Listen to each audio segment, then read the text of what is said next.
that the final separation of the timelines takes place, which means that's when the matter base that can't hold the higher frequency goes into the phantom time matrix probability, and where the bridge zone would completely separate from that.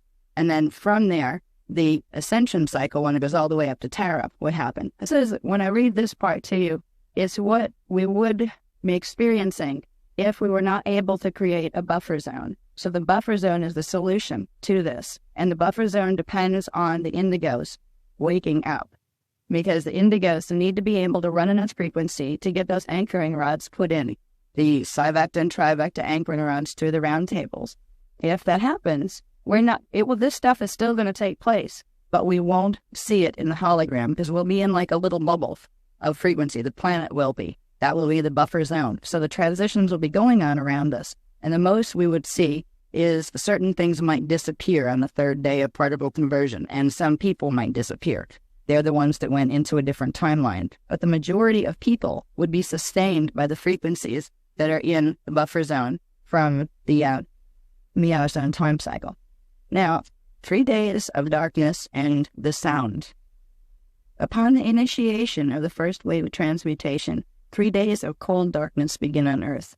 Through the transmutation process, the natural density 1 B789's frequency subharmonics of the planetary Merkaba, magnetosphere, ionosphere, exosphere, and magnetic fields convert directly to density 2 electrical pulse, as the density 1 telluric shield, Earth's template, begins fusion with the density 2 diuretic shield, Terra's template of Terra.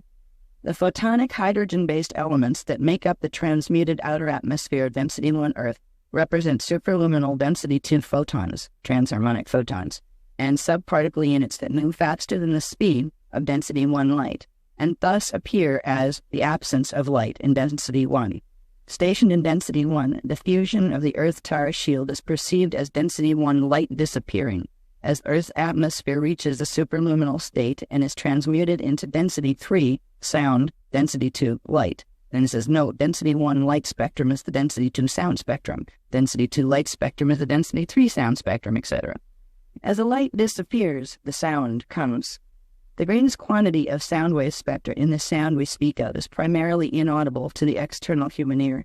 Rather, the sound is heard as a sound within the head and inner ears that begins as a low, deep hum, then a deep rumble, and progresses upward in tone to a building sound of higher-pitched static, eventually to become a steady, high-pitched whine. Biology, density 2 light, density 3 sound, DNA, celestaline, and atomic transmutation.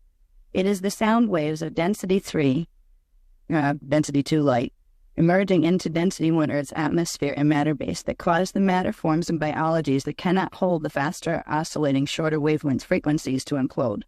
Holding interdimensional sound frequencies requires that a form have in its blueprint template the corresponding dimensional sequences of scalar wave units or fire letters. Human DNA, and that of numerous other Earth life forms, has the capacity to hold interdimensional sound waves, and thus such life forms can survive the 3-day particle conversion period of a stellar activation cycle, if the DNA is functioning properly.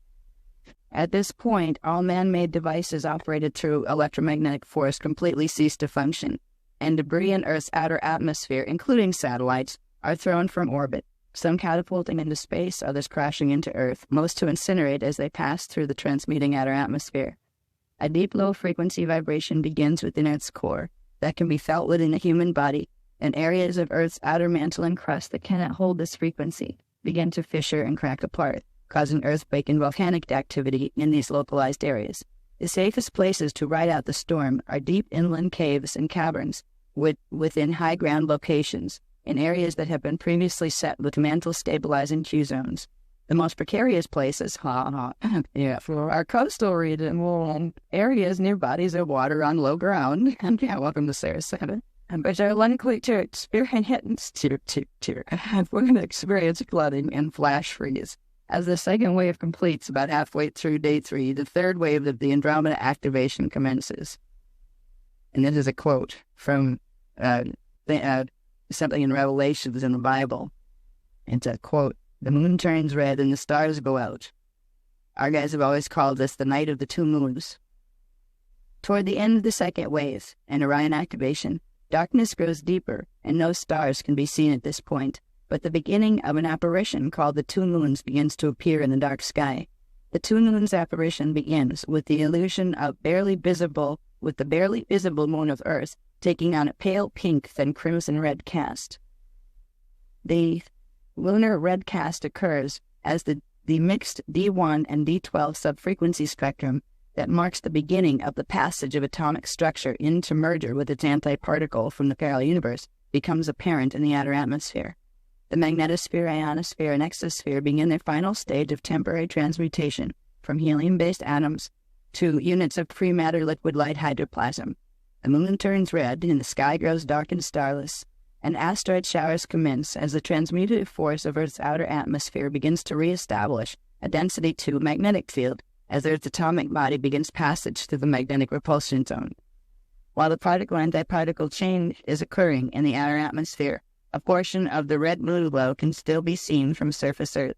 The glow advances into what at first looks like a moon halo of pale pink. The moon halo progresses to generate the illusion of the moon separating into two moons, as for a time the ghost image of Earth's moon in the parallel system can be seen.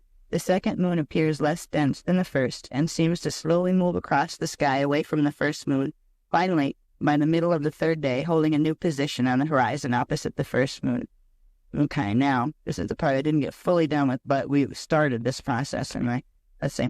The third wave of transmutation, day 2.5 to 3, the Andromeda activation, inner atmosphere and crust to core conversion. The third wave begins by about the middle of day 2 with initiation of the Andromeda activation as density 3 D9 base tone silver light and density 4 D10 overtone blue-black sapphire light move into Earth's atmosphere and shields. As the Andromeda activation begins, the D3, 2, and 1 subfrequency bands of Earth's magnetic fields and Merkaba spiral turn electrical. And what is meant by the Merkaba spirals turning electrical is our magnetic fields collapse temporarily during this period. Okay, let's see, where am I?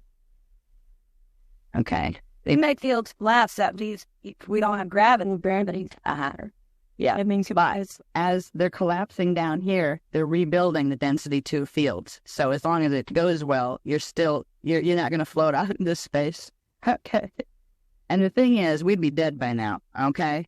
At this point, yeah, that's where the buffer zone comes in. That's where, if the indigos can wake up enough to do their job, this will be going on like a tyrant around us, but our planet can literally be in like a bubble of frequency that protects it. And by the time everything stabilizes, you can blend this hologram into the inner Earth hologram, and we will have a relatively stable experience going through it. That's the last-ditch attempt of it not turning into something that was foretold in Revelations. So it really depends on the indigos and what they do. And the indigos came to do this. They came with the knowledge of it, and they also came knowing they would go to sleep as soon as they incarnated here. So it's the wake-up call. Like and follow The Michael Howell on TikTok, Facebook, and YouTube for more mind expansion content.